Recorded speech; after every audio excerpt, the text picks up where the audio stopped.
예, 이제 드디어 이어서 원가 회계 진행하도록 하겠습니다. 원가 회계를 진행하기 앞서서요, 온라인 3주차 강의 과제를 말씀드리도록 하겠습니다. 과제는요, 여러분들 하셨던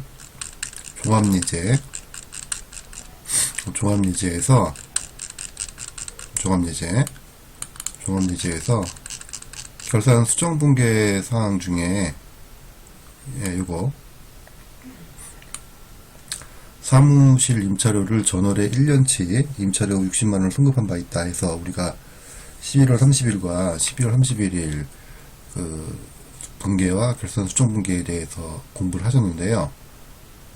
과제는 임대인 입장에서 결산 수정 붕괴를 12월 31일 날 결산 수정 붕괴를 어떻게 해야 되는지 간단하죠. 작성하셔서 결산 수정 붕괴를 작성하셔서 아이클래스에 업로드 하시면 되겠습니다. 간단하죠? 네. 자, 다시 말씀드릴게요. 3주차 과제는요, 임대인 입장에서, 이건 지금 임차인이잖아요. 임차인 입장에서 이제 붕괴를 우리 했던 거고, 임대인 입장에서, 건물주죠. 건물주 입장에서 12월 31일 날 결산 수정 붕괴를 한다면 어떠한 결산 수정 붕괴를 하게 되는지, 결산 수정 붕괴를 하시고 텍스트 파일에 하셔야죠. 하시고 아이클래스에 업로드 해주시면 되겠습니다. 자, 그러면 이어서 이런 거는 이제 다 넘어가고 이어서 이제 원가 회계 진행하도록 하겠습니다.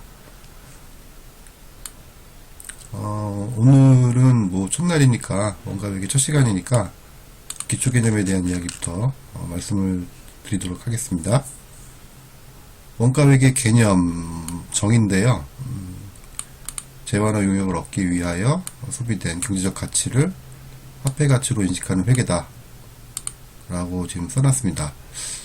이게 좀 말이 좀 어려울 수 있을 것 같은데 이렇게 해볼게요. 제품 혹은 서비스와 같은 등과 같은 원가 대상의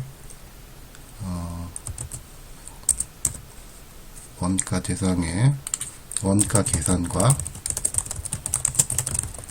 관련 회계 처리 이렇게 간주하셔도 될 것 같습니다. 그리고 우린 특히 이 제품에 대한 원가 계산을 주로 이제 말씀을 드릴 거고요. 다만 최근에 이 서비스 원가 계산도 많이 중요시되고 있죠. 어쨌든 원가 회계에서 기본이 되는 것은 제조기업의 제품에 대한 원가이기 때문에 이걸 중심으로, 이 제품에 대한 원가 계산을 중심으로 말씀을 드리도록 하겠습니다. 자, 목적은 앞에서 여러 번 제가 말씀을 드렸는데, 자, 이렇게 한번 볼게요. 재무회계에서 원가 계산은 원칙이 있는데, 이 원칙이 뭐냐면, 실제로 발생한 모든 원가를 제품 원가에 포함시켜야 합니다. 이게 재무회계에서 원가 계산의 원칙이에요. 꼭 기억해 두셔야 됩니다. 실제로 발생한 모든 원가를 제품 원가에 포함시킨다. 이게 이제 재무회계에서의 원가 계산 원칙입니다. 기억해 두시고요. 관리회계에서는 그렇지 않습니다. 관리회계에서는 경영자가 여러가지 다양한 목적들을 갖고 있잖아요. 다양한 목적에 따라서 다양한 의사결정을 하게 되는데 그에 맞는 원가 계산 방법이 존재합니다. 이게 다르죠. 그 다음에 추가로 여러분들이 원가 회계 뿐만 아니고 관리 회계에서도 중요한 원칙이 하나 있는데 기억해 주셔야 되는 게 뭐냐면 비용 대비 효익 개념이에요. 자, 이제 무슨 얘기냐면 원가 계산의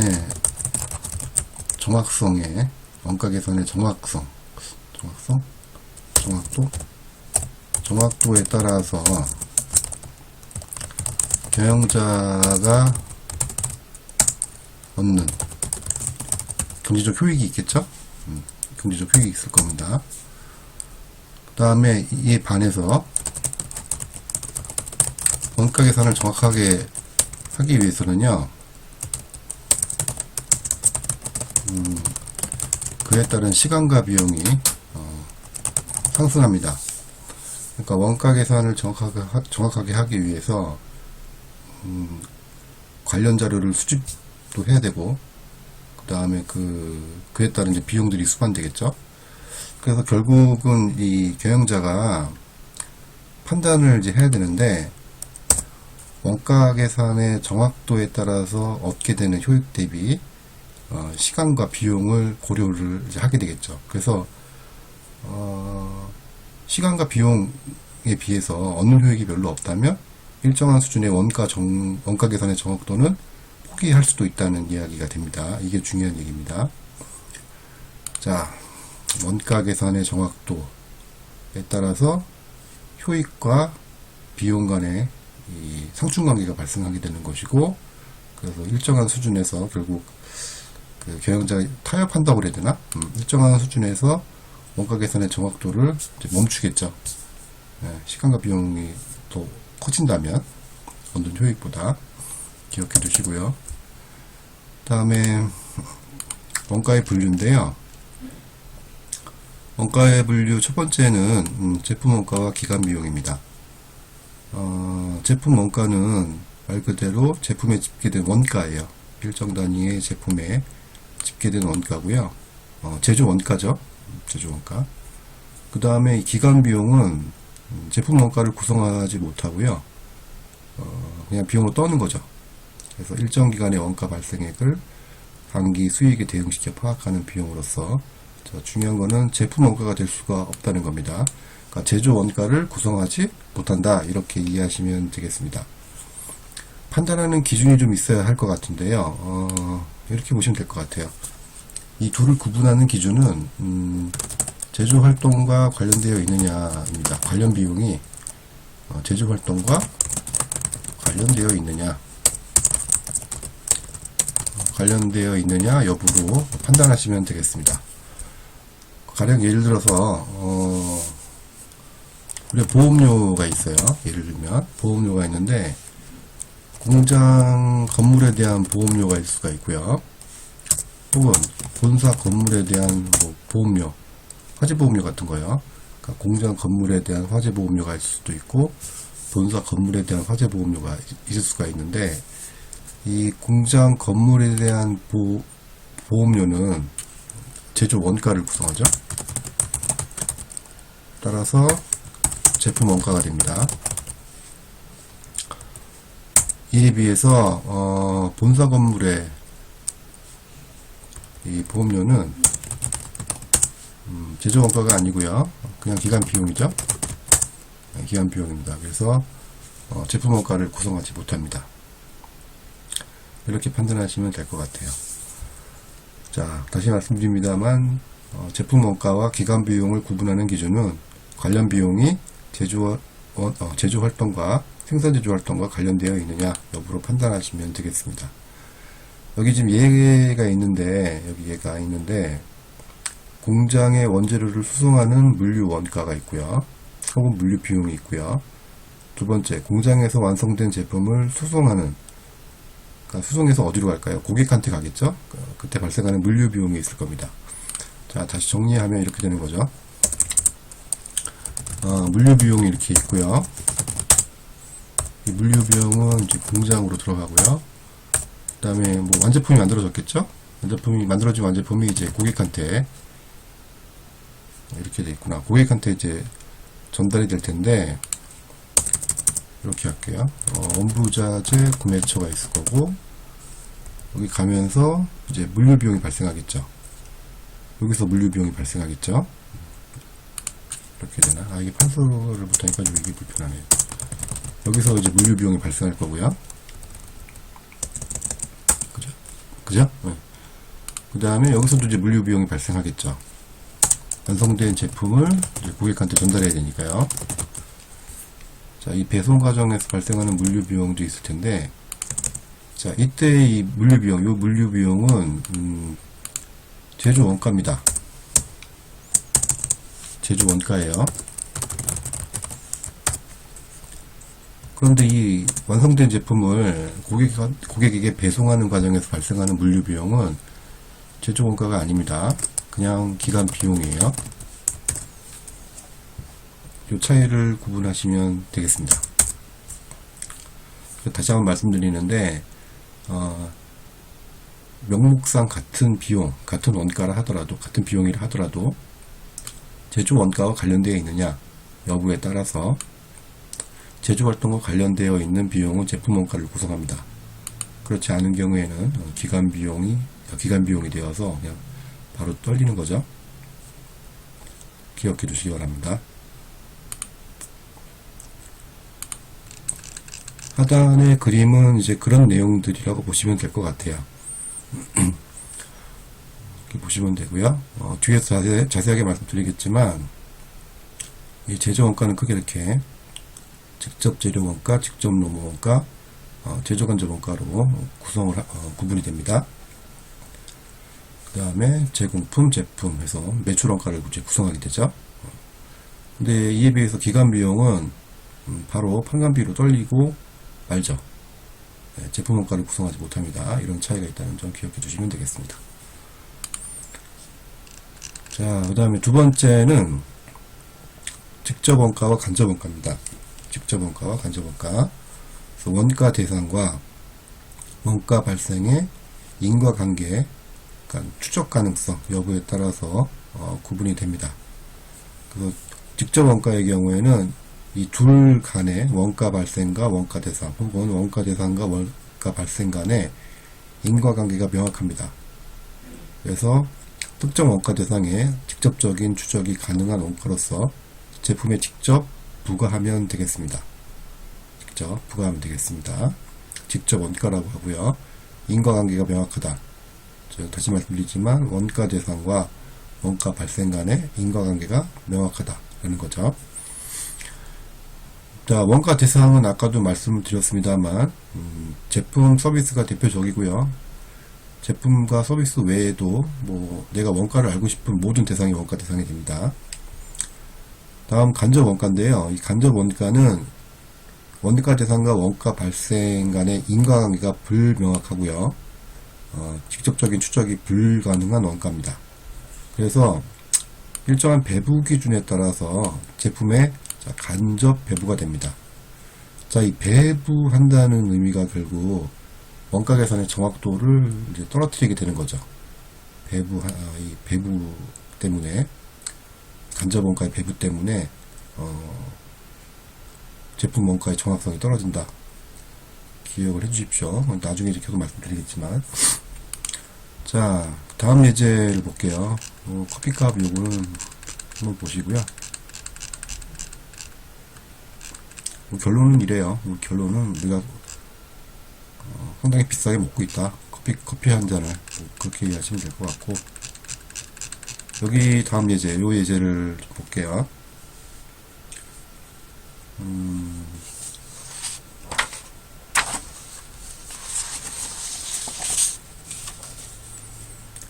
적색 볼펜만을 생산하는 기계 A가 있고요. 그 다음에 검정색 볼펜과 빨간색 볼펜을 생산하는 기계 B가 있습니다. 자, 기계의 감가상각비는 직접 원가냐 간접 원가냐 인데요.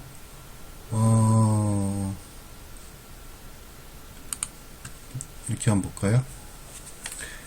자, 기계 A의 감가상각비는 어때요? 직접 원가인가요? 간접 원가인가요? 직접 원가죠? 네. 원가 대상과 원가 대상 적색 볼펜과 원가 발생 감가상각비 간에는 인과관계가 명확합니다. 자, 근데 이 기계 B가 문제죠. 기계 B가 하나의 기계를 가지고 두 개의 제품을 만든단 말이죠. 예. 이 경우에는 간접 원가가 됩니다. 간접 원가가. 그래서 일정한 배부 기준에 따라서 이 기계 장치의 감가상각비를 검정색 볼펜과 빨간색 볼펜에 배부하게 됩니다. 가령 예를 한번 들어볼까요? 가령 예를 들어서 기계 장치의 감가상각비가 10만원이 발생했다고 하겠습니다. 자, 그런데 기계 B죠, 당연히. 기계 B. 자, 그런데 이렇게 한번 해볼게요. 검정색 볼펜하고 볼펜의 경우는 기계 사용 시간이 예를 들어서 2시간이고, 그 다음에 이 빨간색 볼펜은 8시간이라고 하겠습니다.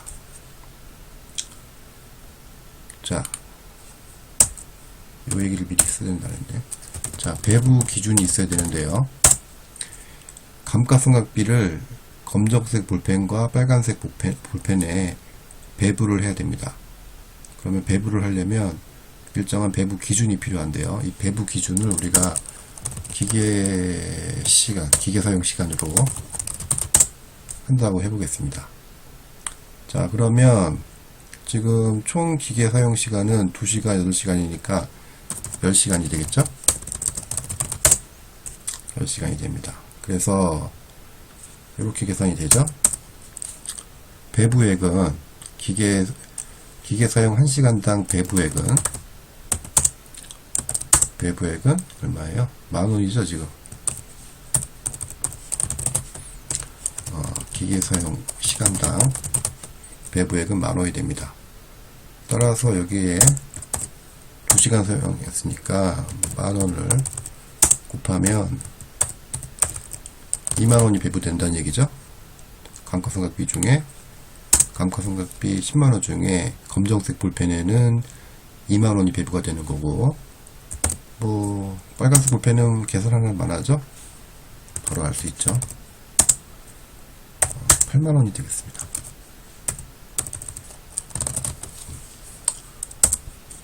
기계 사용 시간이 많은 제품에 이 해당하는 감가상각비가 많이 배부가 되겠죠. 그러니까 원가가 그만큼 올라간다는 얘기예요. 검정색 볼펜에 비해서 빨간색 볼펜의 원가가 그만큼 올라간다는 의미가 됩니다. 자, 근데 만약에 이거를 기계 사용 시간이 아니고 뭐 직접 노동 시간으로 한다. 직접 노동 시간으로 하겠다.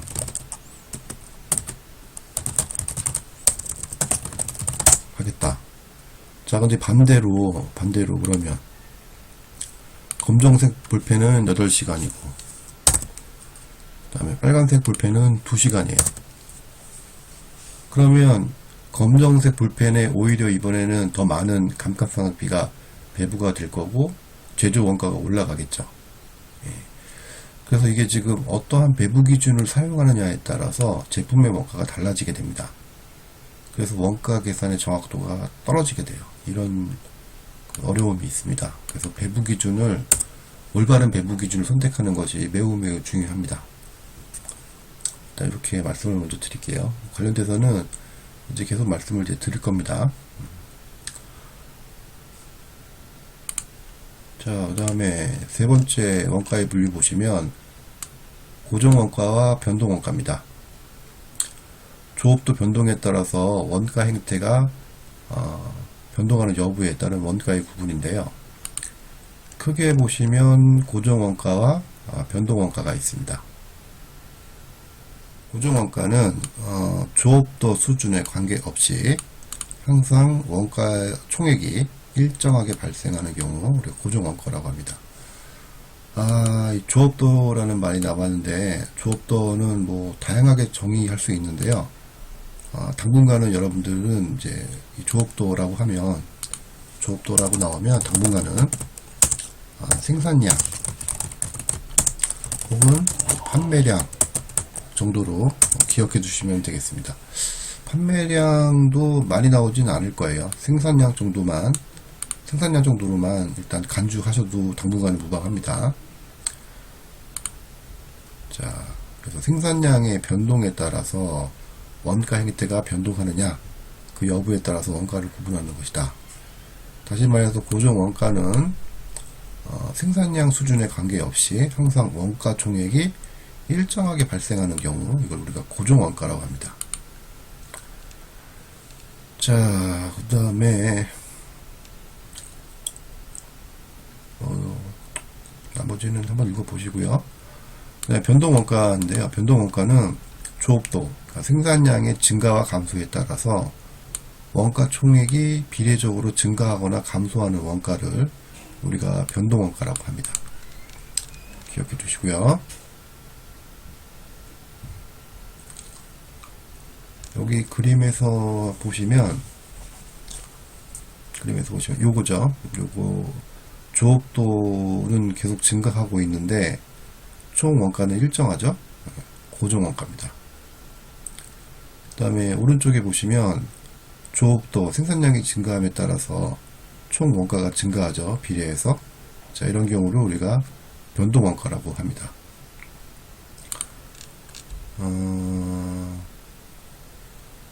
요거와 요거, 그러니까 고정 원가와 변동 원가의 또 다른 분류가 가능한데요. 세 번째 여기 보시면 계단형 원가라고도 합니다. 생긴 게 계단처럼 생겼다고 해서 준고정 원가라고 하고요. 그 다음에 이 마지막 요거 보시면 일정한 조업도 수준까지 생산량까지는 고정 원가처럼 일정한 그 총원가가 일정하게 발생하다가 특정한 조업도 생산량을 넘어서는 순간 비례해서 증가하는 경우도 가능합니다. 그러니까 이런 경우를 우리가 준변동원가라고 합니다.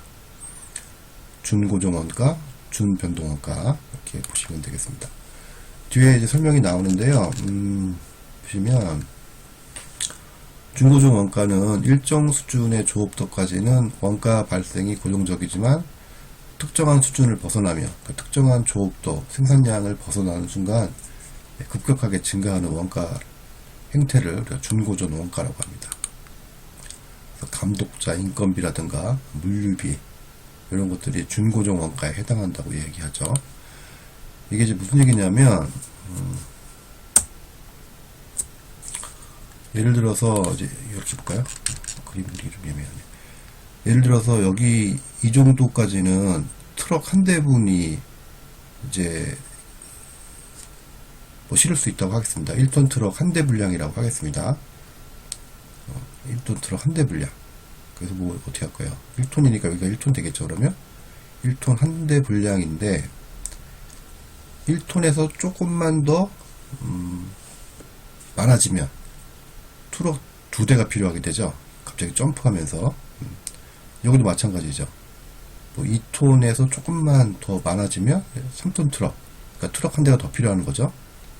그래서 물류비도 대표적인 준고정 원가에 해당이 되겠습니다. 그리고 준고정 원가에 해당이 되겠습니다. 그 다음에 이 경우는 이제 뒤에도 있는데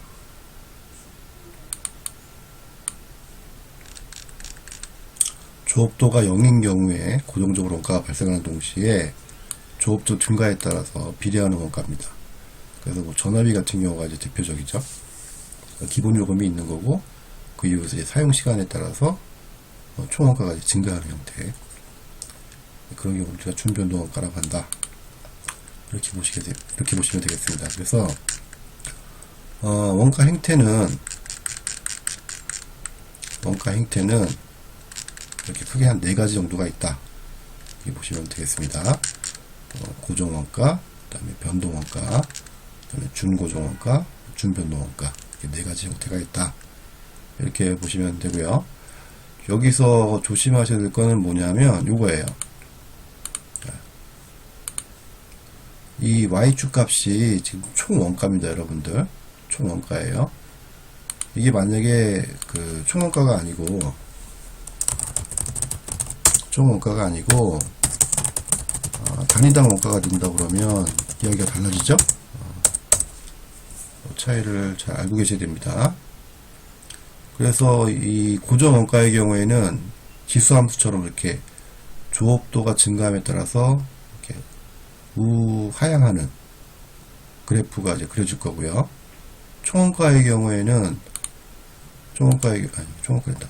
변동 원가의 경우에는 일정하죠. 고정 원가처럼 일정하게 그래프가 이제 그려질 겁니다. 이렇게 일정하게. 그 차이를 기억해 두시면 되겠습니다.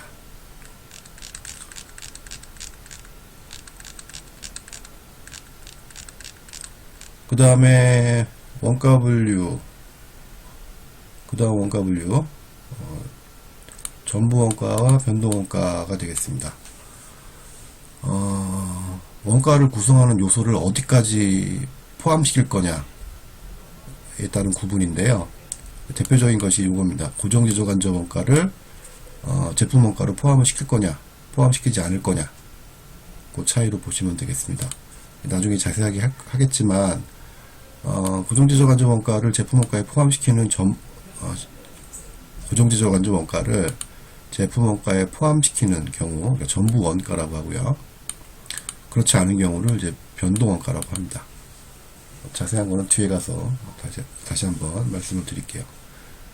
그 다음에 이 원가 측정 방법이라고 해야 되나? 그러니까 이게 좀 애매하긴 한데 어쨌든 이런 분류도 있어요. 이제 다음 시간에 이제 할 건데, 물론 이제 표준 원가는 우리는 안 합니다, 여러분들. 정상 원가까지만 이제 할 겁니다. 실제 원가와 정상 원가를 이제 다음 주에 하게 될 건데, 이렇게 보시면 돼요. 이거는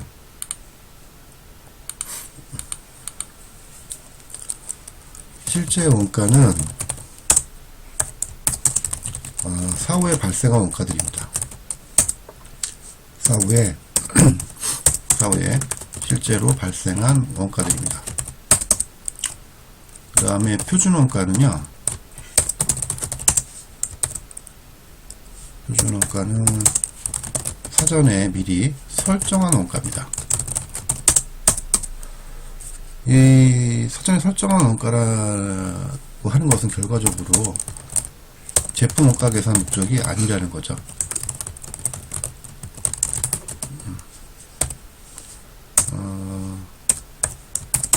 표준 원가의 경우에는 통제, 관리 및 통제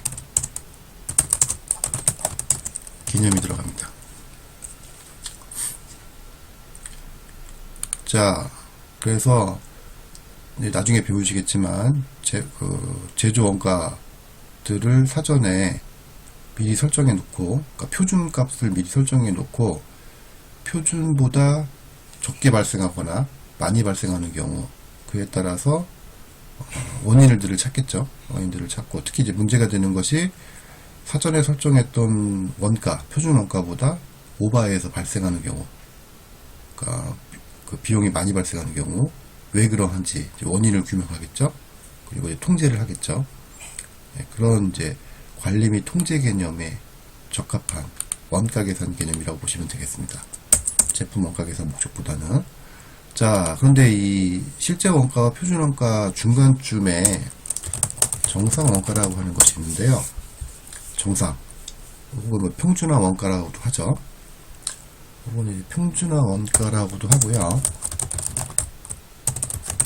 다음 시간에 뭐 자세히 말씀드리겠지만, 꼭 기억해 두셔야 되는 것이 제조 원가 요소 중에 직접 재료 원가와 그 다음에 직접 노무 원가 혹은 농비의 경우에는 실제로 발생한 원가를 사용합니다. 다만 제조간접 원가 혹은 제조간접비는요, 사전에 미리 설정한 원가를 사용합니다. 이런 차이가 있어요. 이 세 간에는 이렇게 구분하시면 될 것 같습니다.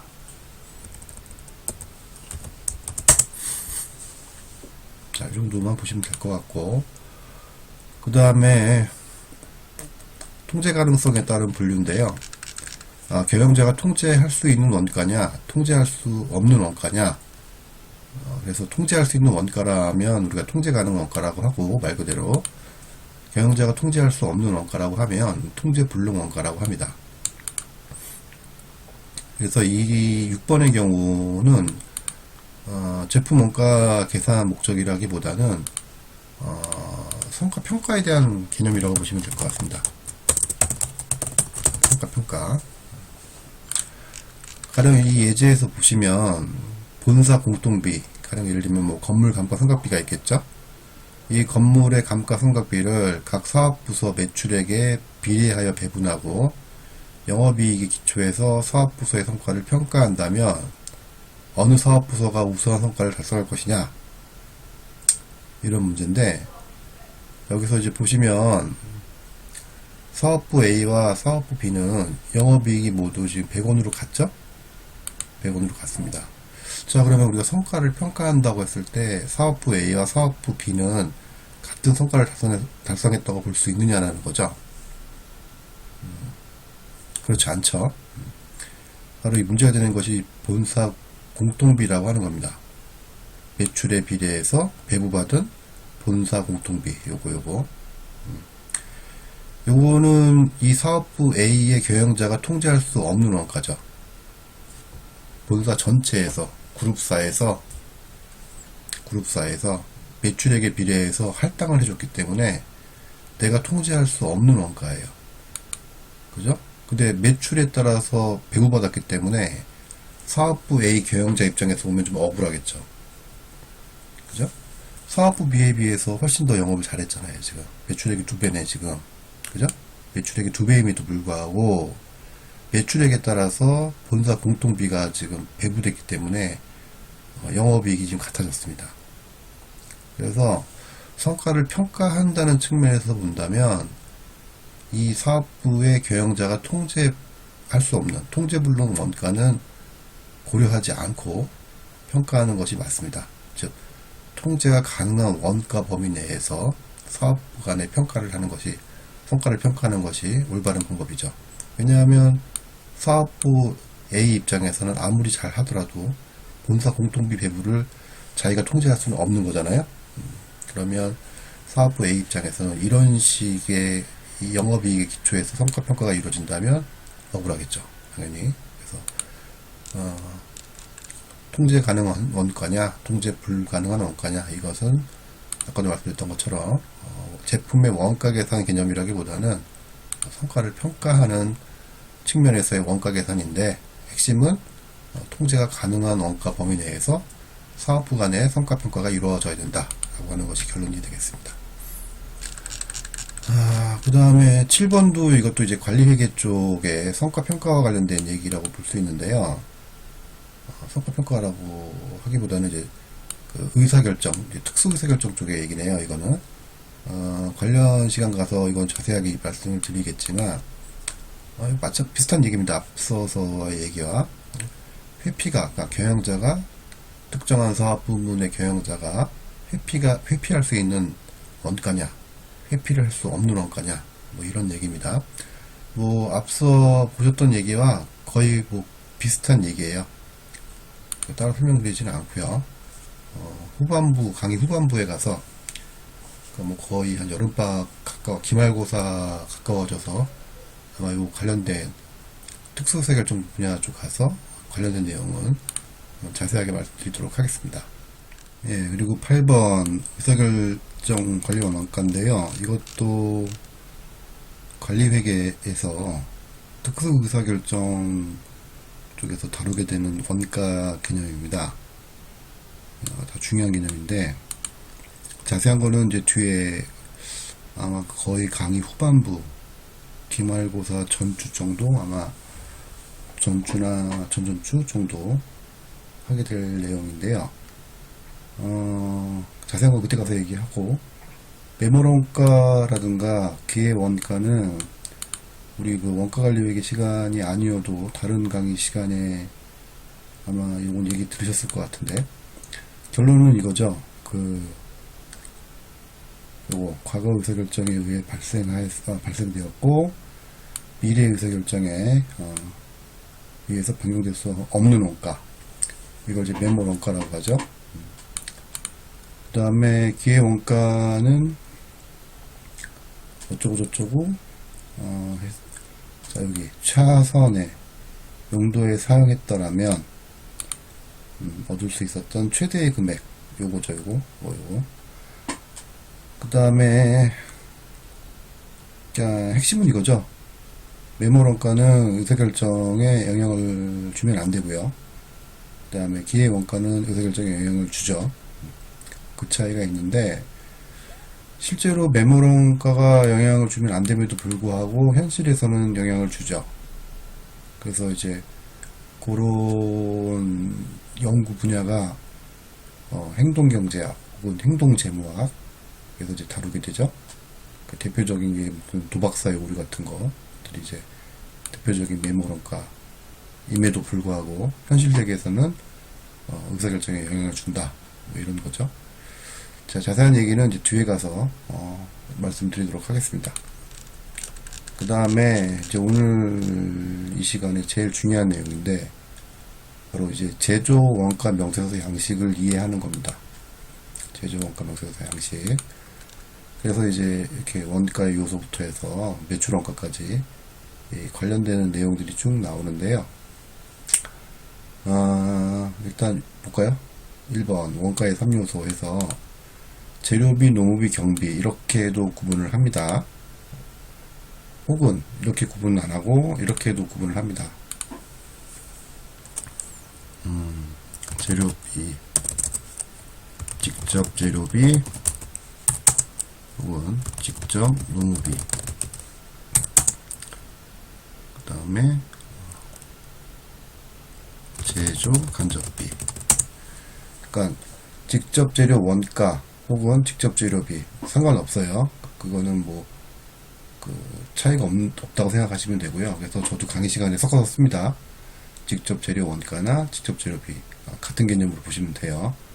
어쨌든 재료비, 농업비, 경비 이렇게도 구분을 하고요. 원가 3요소를 혹은 직접 재료비, 직접 농업비, 제조 간접비 이렇게도 구분을 합니다.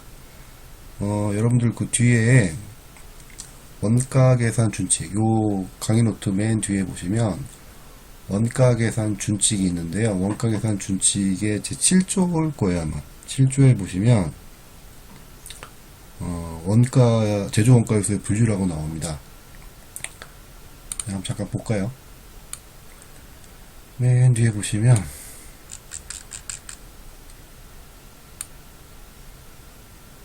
칠조에 보시면 여기 있네요. 보시면 제조 원가 요소의 분류에서 제조 원가 요소는 재료비, 농업비, 경비로 분류하거나 회사가 채택하고 있는 원가 계산 방법에 따라서 직접 재료비, 직접 농업비, 제조 간접비 등으로 분류할 수 있다. 이렇게 보시면 되겠습니다. 그래서 원가 분류는 그렇게 할 수도 있다. 이렇게 보시면 되겠습니다. 어디 갔냐? 네. 원가의 3요소는 재료비, 농업비, 경비 혹은 직접 재료비, 직접 농업비, 제조 간접비 이렇게 구분할 수 있다. 보시면 되겠습니다. 여기서 이제 문제가 되는 게 우리 아까 그 원가 대상과 원가 발생 간의 그 인과관계 혹은 그 추적 가능성 여부에 따라서 직접 원가냐 혹은 간접 원가냐 이렇게 분류한다고 말씀드렸잖아요. 그래서 지금 요거하고 요 내용하고 그 다음에 이 내용이 좀 대응이 안 되는 경우가 있어요. 바로 이게 직접 경비인데 무슨 말씀이냐면 저 재료비를 이렇게 할 수 있죠. 직접비, 직접 원가 혹은 간접 원가로 구분한다고 하면 직접 재료비, 그 다음에 직접 농업비, 그 다음에 직접 경비 이렇게 하고 그 다음에 재료비가 직접 재료비가 있는 게 아니겠죠. 간접 재료비도 있을 수 있고요. 그 다음에 간접 농업비도 있을 수 있습니다. 간접 경비도 있을 수가 있고요. 그래서 원가 대상과 원가 발생 간의 인과관계 여부에 따라서 이렇게 구분을 하는데 할 수 있는데 직접 재료비는 지금 여기 있죠. 그 다음에 직접 농업비도 여기 있죠. 그 다음에 이 간접 재료비, 간접 농업비, 간접 경비는 모두 다 제조 간접비가 됩니다. 근데 지금 직접 경비는 대응되는 게 없죠. 여기서 지금 이렇게 분류했을 때는 직접 경비는 대응하지 못해요. 여기 지금 없습니다. 그래서 이론상으로는 직접 경비를 따로 분류하는 게 맞습니다. 이렇게 하는 게 맞습니다. 이렇게 하는 게 이론적으로 맞아요. 이론적으로. 근데 이제 실무에서는 이 직접 경비가 금액이 크지가 않아요. 이게 보통 외주 가공비가 대표적인 직접 경비인데, 가령 예를 들면 외주 가공비는 뭐냐면 그 금형 제작비 같은 경우 있죠. 이것이 대표적인 외주 가공비고 직접 경비인데 비중이 크지가 않습니다. 직접 경비는. 다시 말씀드리면 원가를 4개로 구분하는 실익이 별로 없는 거죠. 그래서 아까 맨 처음에 말씀드렸던 것처럼 죄송합니다. 맨 처음에 말씀드렸던 것처럼 비용 대비 효익 개념에서 봤을 때 직접 경비를 따로 구분하는 실익이 없어요. 그래서 실무에서는 비중이 크지 않다면 그냥 제조 간접비에 그냥 포함을 시킵니다. 참고하시고요. 다만 이론상으로는 구분하는 게 맞습니다. 참고하시기 바랍니다. 자, 그 다음에 요 개념들을 이제 외우셔야 돼요. 외우시는 거예요. 기초 원가라 함은 직접 재료 원가 더하기 직접 노무 원가를 기초 원가라고 합니다. 요거를. 그 다음에 가공 원가는 직접 노무 원가와 제조 간접 원가의 합을 가공 원가라고 합니다. 그 다음에 총제조 원가. 자, 이거 다 외우셔야 돼요, 지금. 총제조 원가는 직접 재료 원가에다가 직접 노무 원가, 그 다음에 제조 간접 원가를 모두 더한 것을 우리가 총제조 원가라고 합니다. 밤중에 녹화를 하는 거라 목소리가 계속 잠기네요. 죄송합니다. 자, 그 다음에 단기 제품 제조 원가, 완성품 원가라고 돼요. 완성품 원가.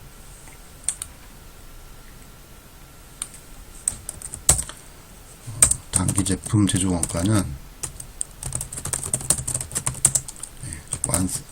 같은 개념입니다. 이렇게 보시면 되고요. 그 다음에 매출 원가는 뭐 앞서서 다 보셨죠. 기초 제품에다가 완성품 원가를 더한 후에 기말 제품 원가를 차감하면 매출 원가가 계산이 되겠습니다. 그 상거래 기업에서는 단기 제품 제조 원가, 그러니까 완성품 원가가 아니고 단기 매입액이었죠. 단기 매입액, 기초 상품 더하기 단기 매입액에서 기말 제품 재고액을 차감하면 매출 원가가 계산이 되는데요.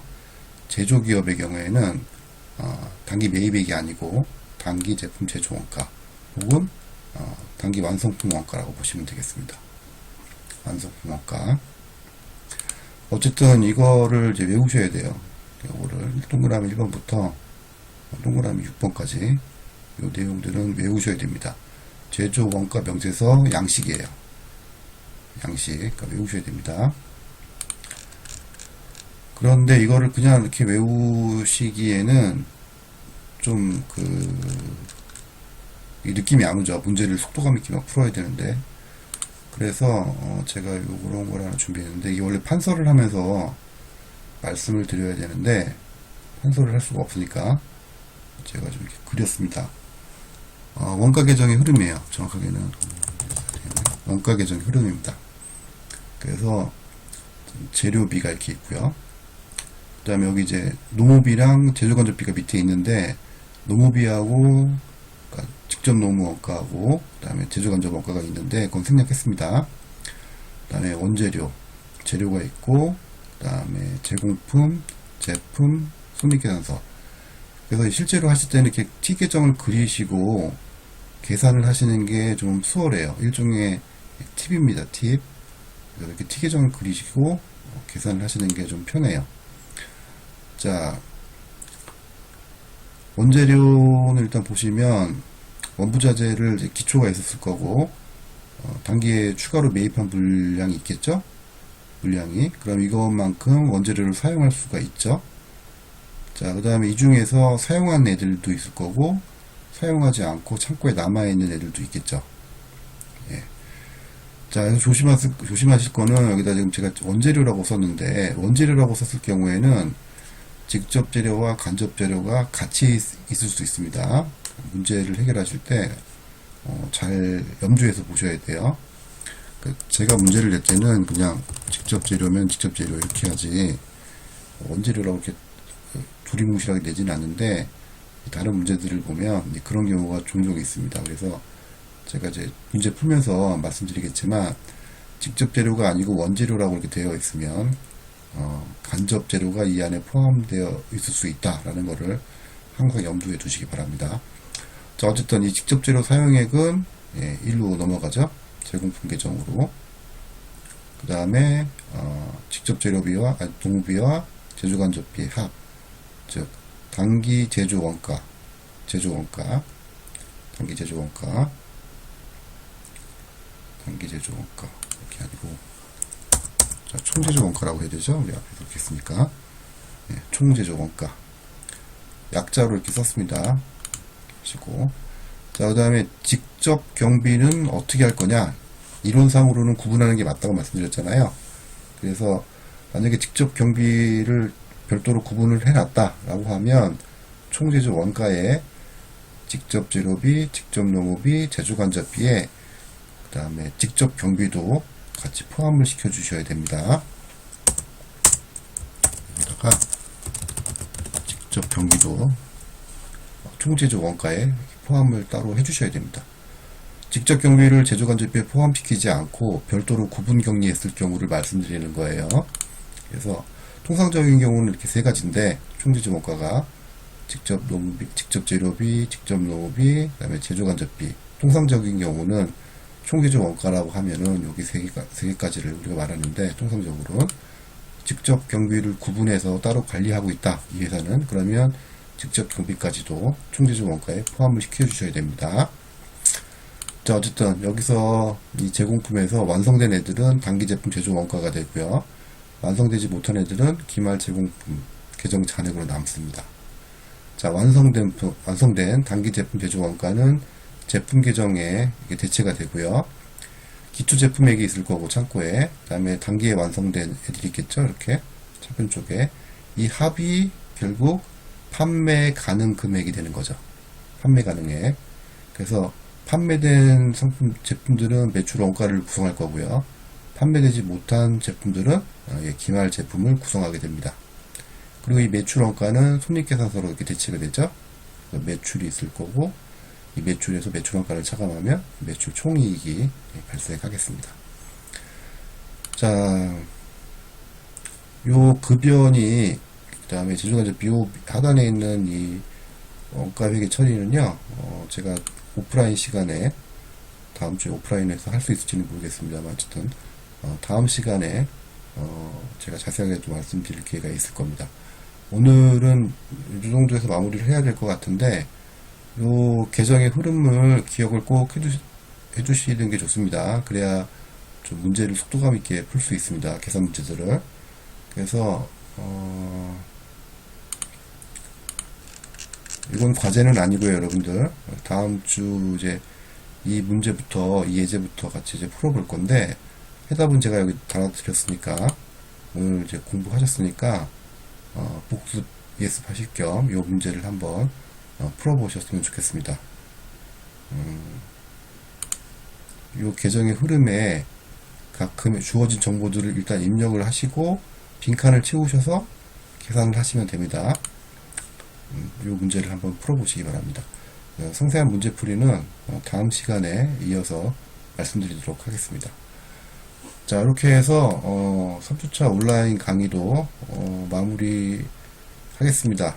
원가 회계를 이제 드디어 시작을 했는데요. 기초적인 내용을 다음 주에도 좀 마저 해야 될 것 같습니다.